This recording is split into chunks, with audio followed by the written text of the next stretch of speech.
नमस्कार। एक बार फिर हम लेके आए हैं एक के बीच में एक बहुत बड़ा खुलासा होने वाला है। ये खुलासा जो हम आपके बीच रखने जा रहे हैं, राष्ट्रीय नीति के प्रमुख है विनोद तिवारी जी, जो लगातार सामाजिक मुद्दों को उठाते रहते हैं।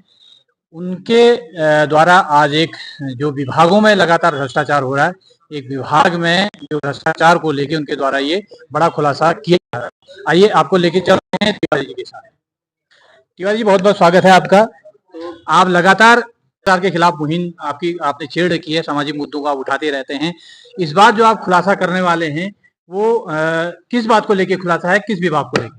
देखिए, सबसे पहले तो मैं आपके लोकप्रिय चैनल जो कि स्थानीय स्तर पर बहुत ही बेहतरीन तरीके से काम करता है, एक निडर और निर्भीक रूप में काम करता है, आपको मैं बधाई देता हूं कि आप हमेशा समाज के मुद्दों को उठाते हैं और आज राष्ट्रीय नीति की इस प्रेस वार्ता में आए, इस बात के लिए आपका धन्यवाद। और दूसरा, अब मैं मुख्य मुद्दे पे आता हूँ कि आज जो प्रेस वार्ता थी जिला पंचायत विभाग में जो एक कर्मचारी के पद पे तैनात है, वहां पर कनिष्ठ अभियंता चंचल कुमार जोशी जी की अवैध नियुक्ति के बारे में थी। एक वहीं के कर्मचारी हैं, दीपक कुमार टमटा उनका नाम है, वो राष्ट्रीय नीति के पास कुछ दस्तावेज लेकर के आए। वो दस्तावेज मैं आपको कैमरा पे भी दिखाना चाहूंगा, जिन दस्तावेजों से 3 बिंदु साबित होते हैं। सबसे पहला तो जब उनकी नियुक्ति हुई, इस आरटीआई में जवाब दिया गया कि उनकी नियुक्ति को कहीं भी किसी भी स्तर पर विज्ञप्ति नहीं दी गई थी, तो मैं मानता हूं कि अनुच्छेद 16 का खुला उल्लंघन है। दूसरा, जो कि जिस समय जिस पद पे उन्हें नियुक्ति दी गई उस पद का डिप्लोमा उनके पास नहीं था। सरकारी नौकरी में आने के बाद उन्होंने उस पद पे नियुक्ति के लिए जो है काम करा और अपने डिप्लोमा 2-3 साल में ले लिया। तो एक ही बंदा एक समय में 2 जगह कैसे उपस्थित रह सकता है? या जी जी जी, आप एक लॉयर भी हैं जी, तो क्या आपको लगता है कि विभाग में कोई भी नियुक्ति होती है, वो विभाग का जो हेड होता है उसकी संज्ञान में वो नहीं आई हो, क्या ऐसा लगता है? बिल्कुल मुझे नहीं लगता है और इसीलिए मैं जांच की मांग कर रहा हूं। मैं तो उन अधिकारियों की मिलीभगत पे भी सवाल उठाना चाहता हूं, आखिरकार ये कैसे हो गया?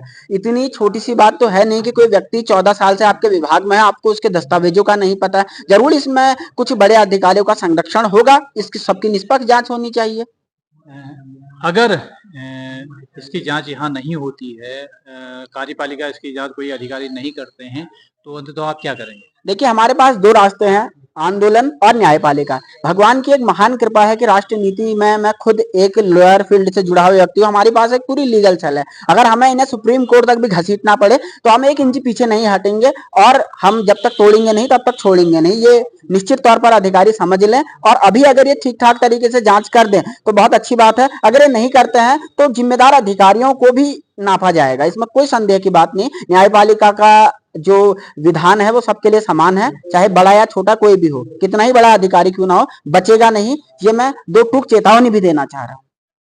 और जी, एक बात हम आपसे पूछना चाहेंगे, जिस तरीके से आप भ्रष्टाचार की लड़ाई लड़ रहे हैं आज के दिन में, आप भी देखते हैं, ये सभी देखते हैं, भ्रष्टाचार चरम सीमा पर है, नीचे विभागों से लेके सचिवालय तक। अगर यूं हम कहें कि एक नेताओं की जो लॉबी है वो सारे भ्रष्टाचार में एक किस्म से कहीं ना कहीं तरीके से लिप्त नजर आती है, क्योंकि नहीं तो इस तरीके से जो आज हम देख रहे हैं ये घोटाले, ये भ्रष्टाचार नहीं होता है।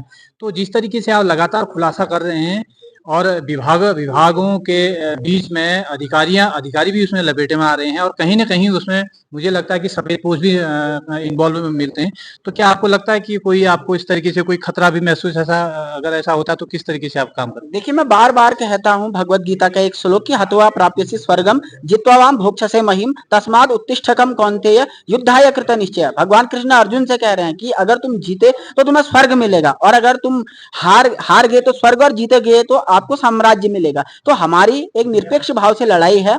हम अपने प्राणों की चिंता नहीं करते हैं, चिंता करते हैं समाज की, और निश्चित तौर पर यह जारी रहेगा। और जहां तक आपने एक बहुत अच्छा सवाल पूछा कि नेताओं और सफेद पोषों की, देखिए ये सिर्फ एक ट्रेलर है। मैं आज आपको इशारों में कह देना चाहता हूं, ये ट्रेलर है, अभी पूरी पिक्चर आनी शेष है। करोड़ों करोड़ रुपए के घोटाले हैं और एक एक नकाब पोस्ट बेनकाब होगा। आपको रोक रहा हूं मैं, तो कहीं न कहीं आपने एक मुहिम छेड़ रखी है, तो कहीं न कहीं ये आपकी बातों से लगता है कि कोई बहुत बड़ा खुलासा आप करने वाले हैं, जिसमें कि हम ये कहते हैं एक विस्फोट आप करने वाले हैं, ये सत्य है? बिल्कुल सत्य है और जल्द ही, ऐसा भी नहीं कि इसमें बहुत अधिक समय लगेगा। बहुत ही जल्द ही, जैसे हमारे पास, क्योंकि देखिए राष्ट्र नीति में हम लीगल फील्ड से तो हम पूरे साक्ष्य अपने पास रखते हैं, जैसे आज हमारे पास पूरे सबूत हैं, जैसे हमारे पास दूसरे प्रकरण के भी सबूत हो जाएंगे, हम ऐसे खुलासे करेंगे कि देखने वालों की आंखें फटी की फटी रह जाएंगी, अविश्वसनीय होगा और इससे भूचाल खड़ा हो जाएगा। मैं आश्वस्त कर रहा हूँ आपको। तो धन्यवाद तिवारी जी, चलिए, हमारे बहुत साथ बहुत जुड़ने के शुक्रिया, लिए। धन्यवाद, बहुत बहुत नमस्कार। तो ये थे हमारे साथ राष्ट्र नीति के प्रमुख विनोद तिवारी जी, पेशे से एक अधिवक्ता हैं। जिस तरीके से वो आज भ्रष्टाचार के खिलाफ लड़ रहे हैं, समाज में भ्रष्टाचार के खिलाफ लड़ रहे हैं, उनके साथ रहने की आवश्यकता है, तभी हम ये समाज से जो भ्रष्टाचार के एक किस्म से कोढ़ है, इसको मिटा पाएंगे। सबसे दर्शकों से भी मेरा निवेदन है कि कहीं पर भी इस प्रकार के अगर भ्रष्टाचार के कोई साक्ष्य आपको मिलते हैं, आप हमसे संपर्क कर सकते हैं। देखते रहिए उत्तराखंड आज तक। नमस्कार।